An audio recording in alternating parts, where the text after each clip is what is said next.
Hello everyone and welcome to study with Sunil. देखिए दोस्तों, हिंदी के कुछ मोस्ट इंपॉर्टेंट क्वेश्चन आंसर के बारे में अपन इस वीडियो में बात करेंगे, जो कि आपकी आने वाले एग्जाम के लिए काफ़ी ज़्यादा इंपॉर्टेंट है। तो इस लेसन को आप लास्ट तक जरूर देखना। देखिए सेशन शुरू करते हैं। आपको दे रखा है दो और आधा, इसको शब्दों में क्या कहते हैं? दो और आधा इसको शब्दों में किस नाम से जाना जाता है? तो देखिए, इसको दो और आधा के नाम से जानते हैं, या फिर अढ़ाई के नाम से, ढाई के नाम से, या फिर ढैया के नाम से। किस नाम से जाना जाता है? इसको ढाई के नाम से जाना जाता है। इसको अढ़ाई के नाम से अपन नहीं पुकारते। ऑप्शन थर्ड क्या होगा इसका करेक्ट आंसर होगा। अगला क्वेश्चन दे रखा है, मैंने उसे जाने से बहुत रोका परंतु वह नहीं रुका। मैंने उसे जाने से बहुत रोका परंतु वह नहीं रुका। ये कौन सा वाक्य है? संयुक्त वाक्य है, या मिश्र वाक्य है, एक सरल वाक्य है, या फिर संदेहवाचक वाक्य है? कौन सा है ये? देखिए, ये कौन सा है? संयुक्त वाक्य है। ऑप्शन फर्स्ट इसका करेक्ट आंसर होगा। देखिए, जब भी वाक्य में आपको किंतु देखने को मिले, परंतु देखने को मिले, लेकिन, पर, तो वहां पर कौन सा होगा? संयुक्त वाक्य होगा। संयुक्त वाक्य केवल वही नहीं होता कि दो या दो से अधिक सरल वाक्य आपस में जुड़े हुए होते हैं तो वो संयुक्त वाक्य होता है। इतनी ही डेफिनेशन नहीं होगी, आपको इससे बाहर भी निकलकर सोचना पड़ेगा। किंतु, परंतु, लेकिन, पर, ये जो शब्द जहां पर बीच में लगे हुए होते हैं वहां पर भी कौन सा वाक्य होता है? संयुक्त वाक्य होता है। विजातीय शब्द को चुनकर लिखना है, यानी कि एक शब्द है वो तीन शब्दों से अलग है, विजातीय है। कौन सा है? यानी पूरी जाति से ये अलग है। गाय, बैल, घोड़ा, सिंह, यानी कि शेर। तो शेर क्या होगा? इसका करेक्ट आंसर होगा। बाकी आपको जो तीनों ऑप्शन दे रखे हैं ये शाकाहारी हैं, पालतू जानवर हैं, लेकिन शेर है वो मांसाहारी है और ये पालतू भी नहीं होता। 79 को शब्दों में क्या कहते हैं? 79 को शब्दों में क्या कहते हैं? आपको देखने में ये क्वेश्चन काफ़ी इजी लग रहे होंगे कि इतने इजी आपको एग्जाम में थोड़ी आते हैं, लेकिन ये सारे क्वेश्चन है वो आपके एग्जाम में पूछे हुए क्वेश्चन है। 79 को शब्दों में क्या कहते हैं? एक कम अस्सी कहते हैं। अपन पुकारते हैं काफ़ी बार एक कम अस्सी, लेकिन उनका जो एकदम सही नाम होता है 79, उसको किस नाम से जाना जाता है? 79 के नाम से उसको जाना जाता है। ऑप्शन सेकंड इसका करेक्ट आंसर होगा। निम्न में से कौन सा मिश्र वाक्य का उदाहरण है? कौन सा मिश्र वाक्य का उदाहरण है? बच्चे ने दूध पिया फिर वह स्कूल गया। जैसे ही मैंने पहले दूध पिया वैसे ही बाद में लस्सी पी। मैंने दूध और लस्सी दोनों पी। या गाड़ी चलाने वाले छोटे लड़के का एक्सीडेंट हो गया। कौन सा मिश्र वाक्य का उदाहरण है?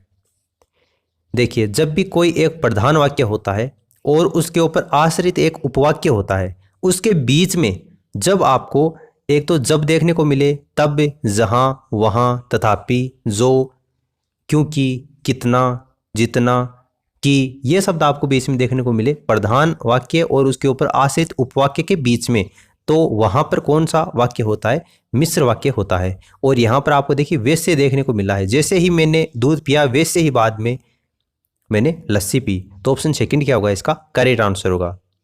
राम आम खाता है, इसमें वाच्य का कौन सा रूप है? राम आम खाता है, कौन सा वाच्य है? यहाँ पर क्रमवाच्य है, भाववाच्य है, उभयवाच्य है, या कर्तृवाच्य है? तो राम आम खाता है, बिल्कुल ये इजी क्वेश्चन है, कर्तृवाच्य का ये उदाहरण है। दिए गए वाक्य में रेखांकित विराम चिन्ह की पहचान करना है। साथियों, आज देश के लिए कुछ करने का समय आ गया है। साथियों, आज देश के लिए कुछ करने का समय आ गया है। उपविराम है, अर्धविराम है, पूर्ण विराम है, या फिर विस्मयादिबोधक है? तो ये काफ़ी इजी है। विस्मयादिबोधक चिन्ह आपको यहाँ पर लगा हुआ है और ये विस्मयादिबोधक वाक्य है। ऑप्शन डी इसका आंसर होगा। रचना के आधार पर शब्दों के कितने भेद होते हैं? रचना के आधार पर शब्दों के कितने भेद होते हैं? 3, 4, 5, 2? कितने होते हैं? 3 होते हैं। 3 कौन कौन से होते हैं? एक होता है रूढ़ शब्द, एक यौगिक शब्द, और एक कौन सा होता है? योगरूढ़ शब्द होता है। विकल्पों का सही मेल बताना है आपको। देखिए, कार्य करने की इच्छा, कार्य करने की इच्छा क्या होती है? चिकित्सा होती है। लंबे समय तक जीने वाला क्या होता है? चिरंजीवी होता है। जो चिरकाल से चला आया है उसको चिरंजन बोलते हैं, और जो बहुत समय तक ठहर सके उसको क्या बोलते हैं? चिरस्थायी बोलते हैं। तो ये आप देख लेना आपको कौन से ऑप्शन में दे रखा है, वही इसका आंसर हो जाएगा। 2, 3, 4 फर्स्ट, ये आपको सेकंड ऑप्शन में ही दे रखा है। निम्न में से संयुक्त व्यंजन कौन सा है? देखिए, रीट 2018 में लेवल फर्स्ट के अंतर्गत पूछा हुआ क्वेश्चन है। सारे क्वेश्चन आपके लास्ट ईयर एग्जाम में पूछे हुए हैं, इसलिए इंपॉर्टेंट है, इनको आप हल्के में मत लेना। निम्न में से संयुक्त व्यंजन कौन सा है? श्रय, बै, भय, या फिर स? तो ये तीनों ही नहीं है। यहाँ पर श्रय क्या होगा? इसका करेक्ट आंसर होगा, क्योंकि श्रय जो बनता है वो किस किस से मिलकर बनता है? स, धन, र से मिलकर बनता है। इसके अलावा और कौन कौन से हैं जो संयुक्त व्यंजन होते हैं? तो इसमें एक होता है अक्षय। अक्षय जो होता है वो क, धन, स से मिलकर बनता है। उसके बाद में त्रय, तो वो हो तय और रै से मिलकर बनता है, और गे आपका जो व्यंजन होता है वो ज धन य से मिलकर बनता है। इसके अलावा श्रय मैंने आपको बता दिया, स धन रै से मिलकर बनता है। तो ये संयुक्त व्यंजन होते हैं, इनको आप ध्यान में रखा करो, कई बार एग्जाम में पूछा जाता है। अपनी हानि स्वयं करना, वाक्यांश के लिए उचित मुहावरा। अपनी हानि स्वयं करना, इस वाक्यांश के लिए उचित मुहावरा कौन सा होगा? कान में तेल डालना, अपने पांव पर कुल्हाड़ी मारना, आंधी के आम होना, या अपना उल्लू सीधा करना। तो इसका करेक्ट आंसर कौन सा होगा? अपने पांव के ऊपर कुल्हाड़ी मारना, यानी कि अपनी हानि स्वयं करना। निम्न में से आपको बताना है कि 4 वाक्य दे रखे हैं, उनमें से अपादान कारक कौन से वाक्य में? अपादान कारक है वो कौन से वाक्य में? देखिए अपादान कारक कौन से वाक्य में है, इससे पहले आपको ये जानना होगा कि अपादान कारक के लिए विभक्ति क्या होती है, इसके लिए कंडीशन क्या होती है। तो अपादान कारक के लिए कौन सी विभक्ति होती है? से द्वारा होती है, ठीक है, द्वारा भी होती है, लेकिन वहां पर अलग होने के अर्थ में। मेन जो चीज है अपादान कारक में वो होती है अलग होने के अर्थ में, जहां पर भाव आता है वहां पर अपादान कारक होता है। जैसे मोर छत के ऊपर नाच रहा है, ठीक है, मोर छत के ऊपर नाच रहा है, यहाँ पर अलग होने का कोई भी भाव नहीं है। पिता पुत्र से स्नेह करता है, बिल्कुल स्नेह करता है, तो प्रेम भाव है, यहाँ पर अलग होने का कोई भी भाव नहीं है। हमने उसे मिठाइयाँ दी, ठीक है, हमने उसे मिठाइयाँ दे दी, अलग होने का कोई भी भाव यहाँ पर नहीं है। गंगा हिमालय से निकलती है, गंगा हिमालय से निकलती है, यानी कि गंगा जो है वो हिमालय से अलग होती है, वहाँ से निकलती है। अलग होने का भाव जहाँ भी प्रकट होता है वहाँ पर कौन सा होता है? अपादान कारक होता है। ऑप्शन डी क्या हो जाएगा? इसका करेक्ट आंसर हो जाएगा। निम्नलिखित में से तुलसीदास नाम की जो रचना है वो काव्य रूप क्या है? क्या ये एक महाकाव्य है, खंड काव्य है, चरित काव्य है, ये एकार्थ काव्य है? तो ये क्या है? एक खंड काव्य है। ऑप्शन सेकंड इसका करेक्ट आंसर होगा। ये जो खंड काव्य है वो सूर्यकांत त्रिपाठी निराला का एक अंतर्मुखी प्रबंध काव्य है, और इसका प्रकाशन किया गया था 1938 में, 1938 में। निम्न में से कौन सा उपवाक्य विशेषण आश्रित उपवाक्य है? विशेषण आश्रित उपवाक्य कौन सा है वो आपको बताना है। देखिए विशेषण आश्रित जो उपवाक्य होता है उसकी शुरुआत होती है प्राय किससे शुरुआत होती है? उनकी की से होती है, जो से होती है, जिसे, आदि, क्योंकि, यहाँ से इनकी शुरुआत होती है। जो वाक्य विशेषण आश्रित उपवाक्य होते हैं इनमें से कौन सा है वो? तो देखिए जो से शुरुआत होती है, मैंने अभी आपको बताया था। तो जो परिश्रमी होते हैं, ठीक है, ये वाक्य है वो विशेषण आश्रित उपवाक्य है। Option D. इच्छावाचक वाक्य का उदाहरण है, देखिए ये भी एमपी प्राइमरी टेट 2012 में आया हुआ है। इच्छावाचक वाक्य का उदाहरण इनमें से कौन सा है? मोहन कल आएगा, आपकी यात्रा मंगलमय हो, कल कौन आया था, वह घर पहुंच गया होगा। इच्छावाचक, इच्छावाचक देखिए थोड़ी सी अगर आप ध्यान दोगे तो आपकी यात्रा मंगलमय हो, यानी कि ये एक इच्छा जता रहा है, अपना एक भाव है वो प्रदर्शित कर रहा है। जब कोई अपने पास से दूर जाता है तो इसे बोलते हैं यात्रा में आपकी यात्रा मंगलमय हो, यानी कि अपनी इच्छा को वो प्रकट कर रहा है। तो आपकी यात्रा मंगलमय हो, ये इसका आंसर होगा। दिए गए वाक्यांश के लिए उचित शब्द का आपको चयन करना है जिसका वर्णन न हो सके। जिसका वर्णन न हो सके उसको क्या बोलते हैं? अपेक्षित बोलते हैं, वर्णनीय बोलते हैं, अनुरक्त बोलते हैं, या अवर्णनीय बोलते हैं। तो ये तो इजी है काफ़ी, आपको अवर्णनीय इसका आंसर हो जाएगा। तो फिर इनको क्या बोलते हैं सर? देखिए अपेक्षित किसको बोलते हैं? जिसकी चाह या आशा हो उसको अपेक्षित बोलते हैं। वर्णनीय किसको बोलते हैं? वर्णन के योग्य होता है उसको वर्णनीय बोलते हैं। अनुरक्त किसको बोलते हैं? देखिए अनुरक्त बोलते हैं अनुराग युक्त प्रेमी को क्या बोलते हैं? अनुरक्त बोलते हैं। जिसका वर्णन न हो सके उसको क्या बोलते हैं? अवर्णनीय बोलते हैं। निम्न में से कौन सा वाक्य निषेधात्मक वाक्य है? कौन सा वाक्य निषेधात्मक? निषेधात्मक यानी कि नहीं का भाव वहां पर देता है या फिर नेगेटिविटी को जहां पर प्रदर्शित करता है वो वाक्य निषेधात्मक होता है। देखिए राम तुम जाओ, सीता नहीं गई, मोहन गिर गया, वर्षा हो गई। तो आपको समझ में आ गया हो कि नहीं का भाव नेगेटिविटी जहां पर प्रदर्शित होती है वो कौन सा होता है? निषेधात्मक वाक्य होता है, यानी कि मना करने वाला। सीता नहीं गई। आभास और अभ्यास, इन शब्दों का आपको चयन करना है। नीचे आपको 4 ऑप्शन दे रखे हैं। आभास और अभ्यास, देखिए आभास यानी कि छाया, अभ्यास का मतलब प्रति छाया। ऑप्शन फर्स्ट क्या हो जाएगा? इसका करेक्ट आंसर हो जाएगा। 19वां क्वेश्चन देखिए ये भी यूपी टेट 2018 में पेपर सेकंड में आया हुआ है। शब्द और उस शब्द का विलोम शब्द उसकी दृष्टि से कौन सा सही नहीं है, यानी कि शब्द का विलोम शब्द है वो कौन सा सही नहीं दे रखा है वो आपको बताना है। लोलुप, संतुष्ट, देखिए लोलुप का मतलब क्या होता है? लोलुप का मतलब जो होता है वो होता है लालची, लोभी, उसको लोलुप बोलते हैं। विश्लेषण, विवेचन, यौवन, वार्धक्य, एकांगी, सर्वांगीण। सर्वांगीण किसको बोलते हैं? देखिए सर्वांगीण होता है सभी अंगों में व्याप्त होने वाला जो होता है उसको सर्वांगीण बोलते हैं। तो कौन सा विलोम की दृष्टि से सही नहीं है? देखिए ऑप्शन सेकंड इसका आंसर होगा, क्योंकि विश्लेषण जो है उसका विलोम शब्द होता है वो संश्लेषण होता है। दिए गए वाक्यों में से मिश्र वाक्य ज्ञात करना है। 4 आपको वाक्य दे रखे हैं, आपको मिश्र वाक्य कौन सा ये बताना है। देखिए ममता समझदार प्रतिभावन है, ममता समझदार ही नहीं प्रतिभावन भी है। ममता समझदार और प्रतिभावान है, ममता प्रतिभावान है क्योंकि वह समझदार है। मिश्रित वाक्य, मिश्र वाक्य कौन सा होगा ये आपको बता। देखिए ऑप्शन डी इसका आंसर होगा कि ममता प्रतिभावान है क्यों, क्योंकि वह समझदार है। क्योंकि का प्रयोग यहाँ पर हुआ है। निम्न में से सही पुल्लिंग और स्त्रीलिंग है। देखिए यहाँ पर ये है नहीं, यहाँ पर नहीं कौन सा है वो आपको बताना है। ये थोड़ी सी लिखने में मिस्टेक हो गई है। सही पुल्लिंग और स्त्रीलिंग कौन सा नहीं है वो आपको बताना है। सेठ सेठाइन, पापी पापिन पापिनी और पंडा का पंडाइन और पहाड़ का पहाड़ी। देखिए पहाड़ का पहाड़ी, पंडा पंडाइन होता है, पापी पापिनी होता है, सेठ का सेठाइन नहीं होता है। सेठ का क्या होता है? सेठानी होता है, सेठानी होता है। इसलिए ऑप्शन फर्स्ट क्या हो जाएगा, इसका आंसर हो जाएगा। ऊष्म वर्ण है।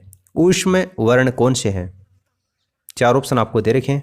ऊष्म वर्ण कौन से हैं? देखिए ऊष्म वर्ण चार होते हैं, श, श, स, है।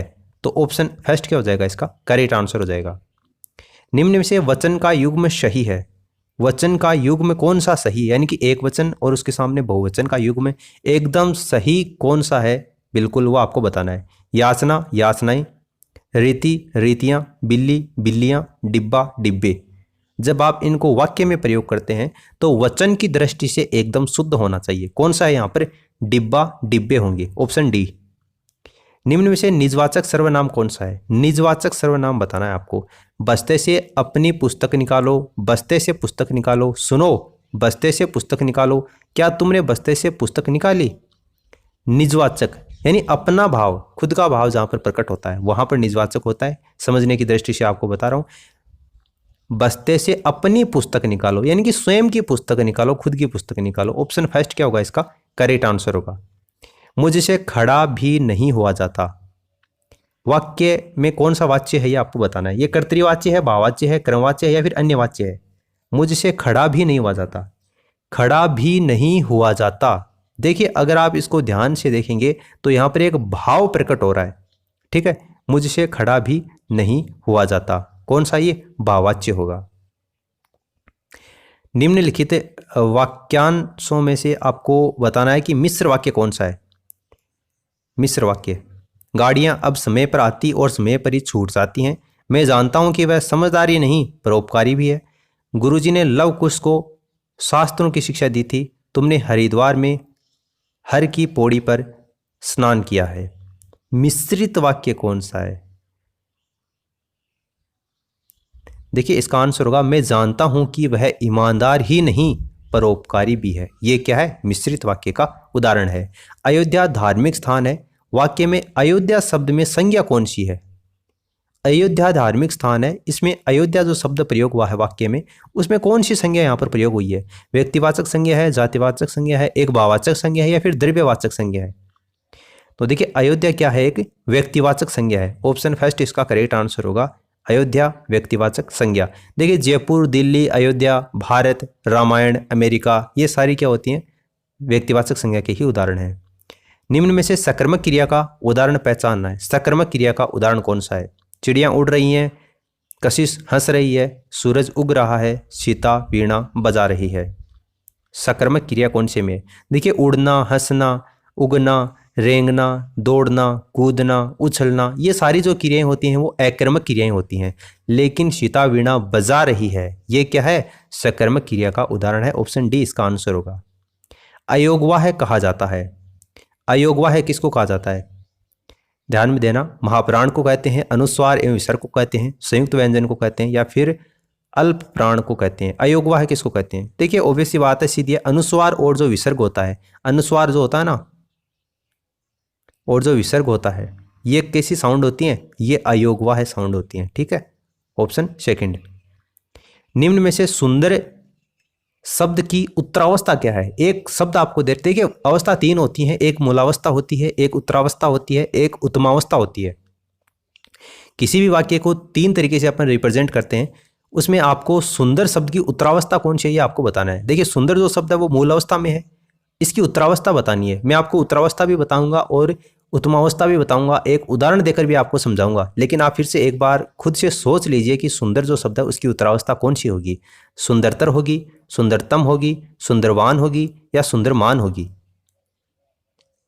बढ़िया क्वेश्चन है ये। देखिए इसका आंसर होगा सुंदरतर। देखिए तीन अवस्थाएं होती हैं। मूलावस्था जिसे सुंदर है, इसकी इसकी अगर उत्तरावस्था की बात करें तो इसकी सुंदरतर हो जाएगा, और उत्तमावस्था की बात करें तो सुंदरतम होगा। ये उत्तमावस्था है। कोई वाक्य ले लेते हैं अपन, जैसे मान लीजिए राम वीर बालक है। राम वीर बालक है, ये कैसी है? मूलावस्था है। राम श्याम से अधिक वीर है, ये क्या है? उत्तरावस्था है।